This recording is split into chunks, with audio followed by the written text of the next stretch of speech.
passava agora a palavra à plateia, porque há de certeza perguntas, dúvidas que queiram ver esclarecidas e temos aqui as melhores pessoas para as esclarecer. Peço que há microfones na sala, só faltam dedos no ar. Só custa a primeira. Já está aqui à frente, por favor, deste lado.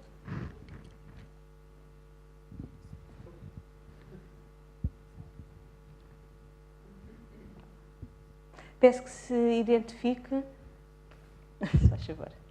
Olá, boa noite. Me chamo Ivan, eu sou professor de programação para crianças. E uma dúvida que eu sempre tive quando se fala em flexibilidade e autonomia é o quanto a forma que são avaliados os alunos, normalmente notas de 0 a 10, 0 a 20, e avaliados todos iguais, mesmo sendo tão diferentes, pode comprometer e atrapalhar o processo de autonomia das escolas que têm realidades diferentes, e os alunos terem realidades diferentes. Como que a avaliação, a forma que eles são avaliados, pode, além de atrapalhar no processo de manter o aluno na escola e interessado na aula e motivado a continuar aprendendo, atrapalha que os professores sejam criadores e planeadores do processo das disciplinas e como são feitas as aulas de aula. Obrigada. Professora Ariana. Quero juntar mais perguntas já? Mais alguma?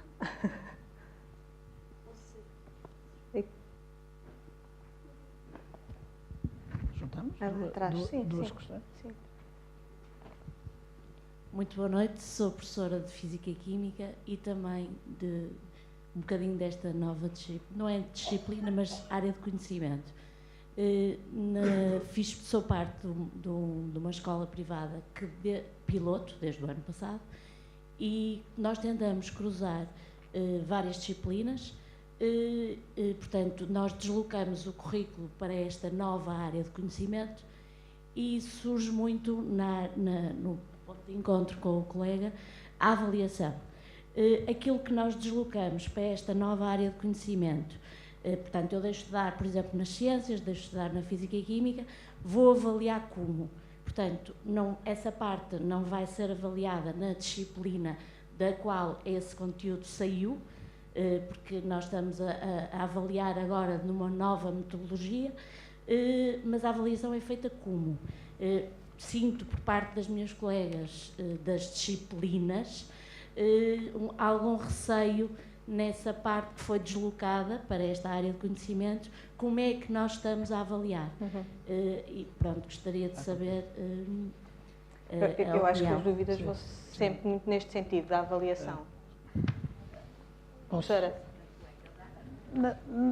Naturalmente que um projeto destes morrerá na praia, se na avaliação dos alunos não houver consequências também ao nível de novas oportunidades de reconhecimento de capacidades dos alunos, também naturalmente do domínio dos conhecimentos e das atitudes.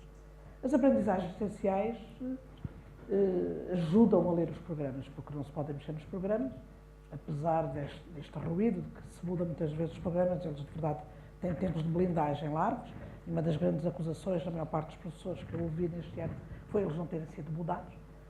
Vejam, até parece que se mudam tantos, mas na verdade a maior parte das pessoas queixam-se que eles não foram mudados. Não podendo ser mudados, foi construído um documento, um referencial para o currículo de outra natureza, que permita agilizar os programas.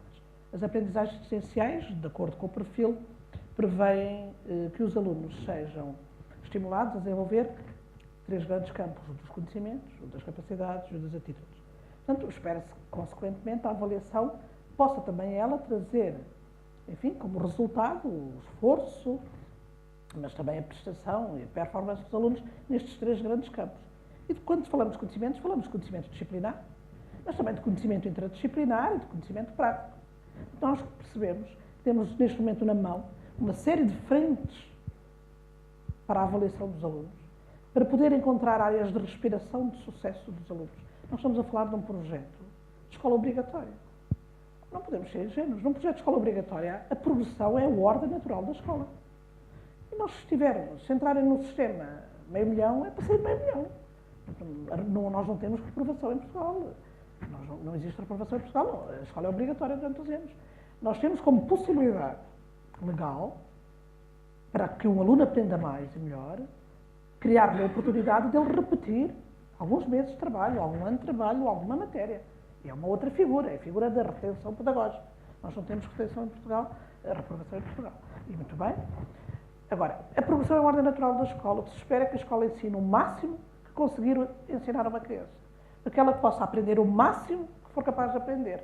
Reconhecendo que uma diversidade de uma escola obrigatória vai trazer percursos de sucesso, também eles muito diferenciados e muito distintos. A avaliação terá, e por isso é que no quadro da lei portuguesa, desde 1992, desde o famoso despacho 98A, é que a principal modalidade de avaliação é a formativa, contínua, sistemática. Ela serve, sobretudo, para a aprendizagem. Portanto, a principal modalidade de avaliação em Portugal apoia a aprendizagem, serve para apoiar a aprendizagem, contribuir para a aprendizagem, pilotando o trabalho dos professores, naturalmente dos alunos e das famílias. E depois, porque o nosso sistema está organizado por momentos formativos, há momentos em que fazemos a avaliação da aprendizagem. Portanto, nós precisamos trabalhar muito, é uma área forte, a exigir forte investimento por parte de todos, centros de formação das associações de escolas, especialistas, universidades, Ministério, para os próximos meses, para os próximos anos, voltar a trabalhar fortemente sobre a avaliação. Distinguir a avaliação para a aprendizagem da avaliação da aprendizagem. Portanto, prevêem-se várias frentes de trabalho, várias possibilidades para encontrar o tal sucesso de tantas frentes de trabalho dos meninos. Mas nós estamos a falar de escola. E a escola tem um programa que é previsto e prescrito.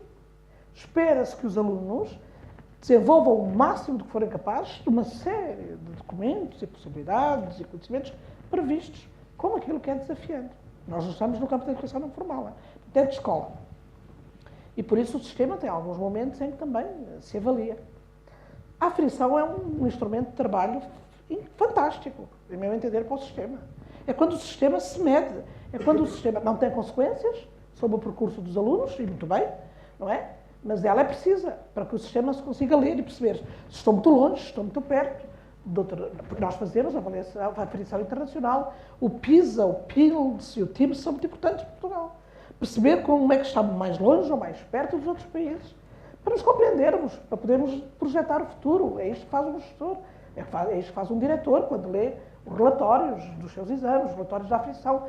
Pensa como é que estrategicamente a sua escola vai agarrar, suprir vulnerabilidades, aproveitar potencialidades. Quando falamos de avaliação, portanto, estamos a falar de um outro quadro. Uma das grandes frentes de trabalho do ano passado foi formar, outra vez, formadores para o campo da avaliação das aprendizagens, reforçando os centros de formação das associações de escolas, que são um instrumento de grande importância no país, são os centros que as escolas conseguiram construir e que apoiam a formação das suas escolas. Mas precisamos distinguir da avaliação da aprendizagem. Esta já é a segunda pergunta. A segunda pergunta é, muito bem, estão a trabalhar numa outra frente de trabalho, um domínio da autonomia curricular, que fizeram nascer para significar melhor a aprendizagem dos alunos, quer a física, quer as ciências. Mas podia ter incluído a filosofia ou a música. São sempre oportunidades. O conhecimento é sincrético, é holístico, por isso, quanto mais dialogar uns com os outros, mais interessante é. Segundo documentos legais, tem mesmo que contribuir para a avaliação da aprendizagem dos alunos. Os produtos que resultam, quer seja relatórios, debates, exercícios formativos, o portfólio que resultar dessa oportunidade tem que influenciar as notas e classificações das disciplinas que constituem esse novo domínio da autonomia curricular. É para isso que ele é criado, é para facilitar, para ajudar a aprender melhor. Se aprenderam melhor nessa oportunidade, isso tem que ter influência e consequências sobre as disciplinas. Senão nós teríamos uma escola bem-sucedida com más notas nas pautas. Não, estão a aprender muito bem. Nas pautas é que não víamos isso. Quer dizer, não, eles têm que ter consequências. É um caminho, e é natural que os colegas sejam inseguros. Tudo começou há poucos meses. Portanto, é natural, como dizia o professor Filipe, para o decreto-lei 55, pusemos testá-lo durante o ano, 54 não. E eles costuram-se os dois, não é? Estamos no ano 0, não é? E, portanto, é natural que haja muitas dúvidas. Mas não é um problema novo. Já da outra vez a avaliação era o que eu acho interessante é que as duas perguntas focam sobre uma dimensão da avaliação que é a classificação. E, aliás, com muito interesse, porque, de facto, quando uma medida política pressupõe que a função da educação é promover aprendizagens cognitivas, mas também o desenvolvimento de competências pessoais, sociais, de intervenção, de espírito crítico, de tomada de decisão, a verdade é que implica que a avaliação na dimensão da classificação também tenha isso em conta. E, portanto, de facto, não vai ser fácil, mas tem de ser feita. Essa responsabilidade não pode ser apenas atirada para os professores. O próprio sistema tem de pensar. Mas, de facto, esta medida política, tal como outras, mas ganhando fortemente este sentido, pressupõe que a avaliação seja, por exemplo, as escolas tomarem decisões e os professores, nesta configuração do currículo, implica uma dimensão da avaliação diagnóstica essencial. Ninguém se envolve num projeto, ninguém toma uma decisão para fazer melhor, para promover mais aprendizagens, para promover uma formação global e mais ampla do que apenas um currículo prescrito de igual modo para todo o território nacional, se não fizer um diagnóstico das situações que lhes permita tomar decisões. Portanto, é mais trabalho, evidentemente, mas também nós usamos o nosso poder de agência. Por outro lado, aqui está muito claro nesta política que a avaliação é necessário fazer uma avaliação das aprendizagens pelos motivos que a doutora Ariana acabou de expor, mas também é preciso esta avaliação contínua que permita, no dia-a-dia, ir utilizando os dados da avaliação para promover a aprendizagem e como aprendizagem. O Schwartz, já há muitos anos atrás, dizia que, em vez de serem classificados os alunos, deviam ser classificados os professores ou avaliados pelas condições que criam para que os alunos se autoavaliem. Se nós pensarmos por nós próprios, se cada um de nós se autoavaliar, eu preciso muito menos de uma avaliação externa, porque eu própria me autoavalio e tomo decisões. Isto não é bem assim, o Freire ensinou-nos que é sempre numa relação com os outros. Mas eu agora vou tomar isso. Portanto, em extremo, se o sistema tivesse um grau de desenvolvimento de acreditar em todos nós, em todas as escolas, e se também todos nós tivéssemos esta competência, de facto o sistema podia recorrer a processos de autoavaliação. Aliás, há países onde não há tantos exames como cá. Apesar de tudo, e eu devo dizer que em todos os debates que se debate exames sim ou não, eu fico sempre em cima do muro e encontro vantagens para um caso e desvantagens, porque tenho de reconhecer que eu vivi uma escola, portanto, se eu comecei a ser professora em 73, vejam quando eu frequentei essa escola. E eu frequentei uma escola, a minha instrução primária era que a escola e o sucesso era só para os alunos da frente e que eu os de trás só os via apanhar reguadas dos professores e eu própria fui socializada na ideia de que eles não tinham direito de estar ali porque não estavam a fazer o que a professora queria e não estavam a aprender. Estava à frente. Eu estava à frente. E só conhecia os de trás quase pelas reguadas.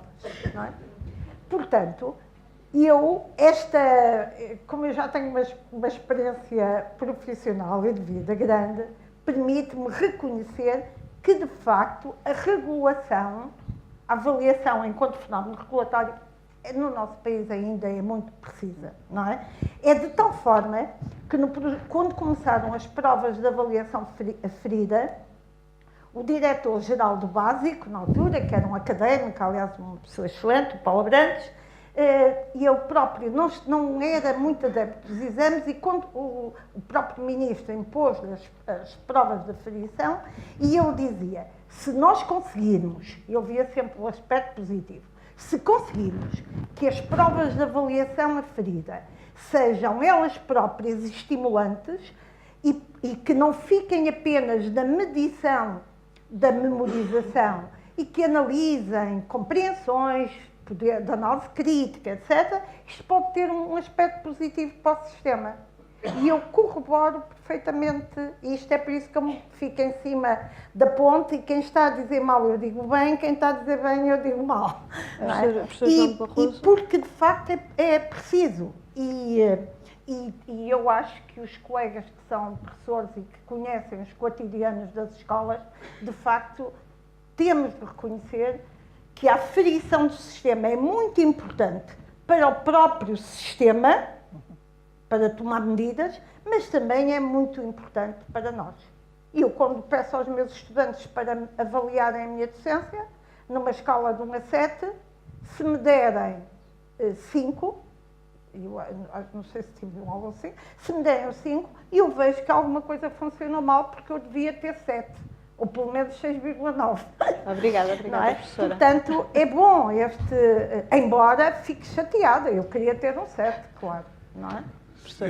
É só para dar uma chega, a OCDE publicou em 2017 um relatório baseado no PISA de 2015 e em que define várias competências e quem é que as pratica. A avaliação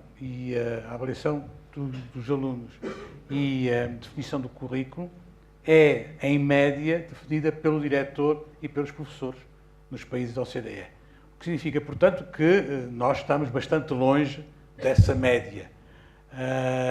O que não quer dizer que não se possa atingir. O Schleicher, que esteve cá há pouco tempo para fazer,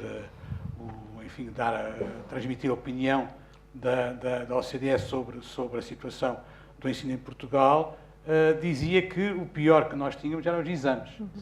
E, portanto, de facto, toda a gente diz mal dos exames, mas ninguém consegue viver sem eles. E, do ponto de vista da administração, é uma necessidade absoluta. E, portanto, dar com uma mão e tirar com a outra é muito o que está a acontecer nesse momento. E, portanto, os exames só acabarão quando houver condições nas escolas e nos professores para avaliar os alunos de outra maneira. De outra maneira. Obrigada. Há alguma questão?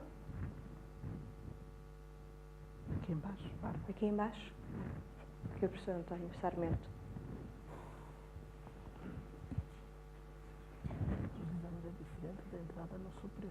Muito obrigado, muito boa noite. Eu ia só fazer uma consideração. Primeiro, a professora Ariana Cosmo, quando disse que, de facto, a aportação que houve para esta dinâmica da autonomia pelas escolas profissionais, pelo trabalho de muitos anos, também, de facto, e até de legislação produzida e coisas que aconteceram, recorda-se também e sabe, de facto, e acho que foi muito importante para tudo o que aconteceu, que a partir de 2013 o privado já tinha os 25%, já tinha estruturas de autonomia administrativa e de funcionamento e de gestão curricular profundamente diferenciadas, de facto, com gestão curricular dentro dos ciclos, com possibilidade de modificar o tempo das aulas, com as semestralizações, com tudo isso, e que de facto foi algo que penso que foi uma mais-valia para o debate e para o trabalho que foi feito quando até antes da participação nos próprios projetos piloto, quando tudo se elaborou, quando tudo se pensou, e penso que isto só para referir que parece possível fazer-se de facto autonomia e que, portanto, não digamos que seja possível e fácil que as escolas públicas possam ter as capacidades e as possibilidades que tem efetivamente o privado na sua gestão, na sua autonomia de gestão, na sua capacidade de produzir, de ter equipas mais coesas, mais constantes, que possam dar continuidade aos projetos, mas de facto, se calhar algumas destas coisas são as coisas que a escola pública tem que fazer o percurso urgente e rápido de conseguir constituir para não ficarmos com a ideia de que, apesar de tudo, que o professor Felinto não acredita que é possível esta autonomia mesmo, porque só disse que temos esta dificuldade, temos aquela dificuldade, quando eu sei que ele acredita que esta autonomia é muito importante e muito útil. E, portanto, a minha pergunta era ao professor Felinto, definitivamente, se esta autonomia é possível ou não, feita também ao nível da escola pública, E para a doutora Ariana, um bocadinho a ideia, porque de facto foi uma coisa que me ficou um bocadinho atravessada. A minha escola entrou no projeto, no secundário, ainda por cima, temos vários problemas neste momento. Os pais vão-nos cobrar os exames, vão-nos cobrar a avaliação, que ainda não está definida. Hoje tivemos uma reunião onde nos diziam, não, isto é muito simples, vocês quadram o perfil do aluno com as aprendizagens essenciais, com os programas, com as metas, e está lá tudo. Então não sabem como é que vão preparar os alunos para o exame. E quando alguém perguntou, olha, podia-nos dar esse documento? Não, cada um tem que elaborar esse documento. Portanto, estamos todos sem saber o que é que vamos fazer e o que é que vai acontecer. Obrigada. E a minha pergunta era, foi pouco um ano de piloto ou não? Porque me pareceu que sim. Quer dizer, pareceu-me que de facto teria havido mais possibilidade de se desenvolverem outras coisas, outras ideias, de aprofundar um bocadinho mais. Obrigada. Eu peço que sejam respostas rápidas. Sim, eu acredito neste projeto, se for essa a intenção de cada escola. Neste aspecto, o público não deve nada ao privado, neste caso concreto e noutros também, não é? Claro, nós estamos muito limitados na nossa autonomia. Reparem, um diretor de uma escola pública nem pode contratar professores, nem pensar, nem pode reconduzir um professor. Nem pode reconduzir um professor da escola pública. Aí vocês batem-nos aos pontos, no resto estamos conversados. Professora Ariana. Sim, eu entendo que o ano foi pouco. Se a pergunta taxativa era, um ano foi pouco para o piloto, sim, mas também percebemos que este é o último ano da legislatura. Depois nós temos os tempos políticos. Nós temos os tempos políticos, as legislaturas duram isto. O primeiro ano foi do diagnóstico, da preparação, de perceber o que estava a acontecer, da definição do cenário. O segundo ano do desenho. O terceiro ano vocês ajudaram a experimentar e o segundo ano da implementação. Se experimentássemos há mais um ano, chegava a outubro e podia não haver consequências. Não é? Portanto, depois são os tempos políticos, que dizia o professor João Barroso, às vezes impedem este respirar. Apesar de tudo, era tão grande o piloto que havia aqui uma informação muito clara, que era impossível parar isto. Há escolas que terão sempre a liberdade de não acompanhar o comboio, mas é muita gente que vai no comboio. Já vai muita gente no comboio, privado, naturalmente. Ele entra em força no piloto porque já tinha uma história. Né? Portanto, as escolas precisavam de respirar a escola de outra maneira. Porque a obrigatoriedade, a massificação da escola trazia respostas, exige respostas diferenciadas. Agora, há coisas a montante do sistema que é preciso resolver, né? A questão dos exames nacionais. Está toda a gente muito curiosa. O Secretário de Estado faz aquilo que pode fazer e tem que fazer, é enviar a carta de solicitação ao IAV. Mas quem desenha os exames, com total liberdade técnica, é o IAV. Portanto, também estou como vocês, muito expectante. Eu imagino que o enunciado deste ano dos exames fará ou muito ou pouco, ou sei lá, fará se calhar mais do que o piloto, pela transformação das práticas. Claro. Estamos muito inquietos. Uma coisa é a interpretação política e a carta de solicitação pede, tanto o acompanhamento ao perfil, às aprendizagens, isto tudo. Né?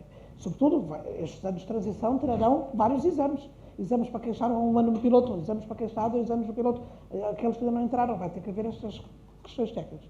Como o IAV vai interpretar isto, em termos públicos, a equipa de coordenação do IAV, mesmo com a substituição do Sr. Presidente, mantém-se com uma voz de grande sintonia com tudo isto. E um aluno bem preparado para a aprendizagem aguentará. Também os exames foram mudando. Só antes de passar, eu cruzava um bocado isto com o professor Filipe e disse, o problema não são os exames nacionais. O problema é o acesso ao ensino superior. O problema é o acesso ao ensino superior assentar fortemente nos exames secundários. Os exames secundários terão que existir. Obrigada, professora.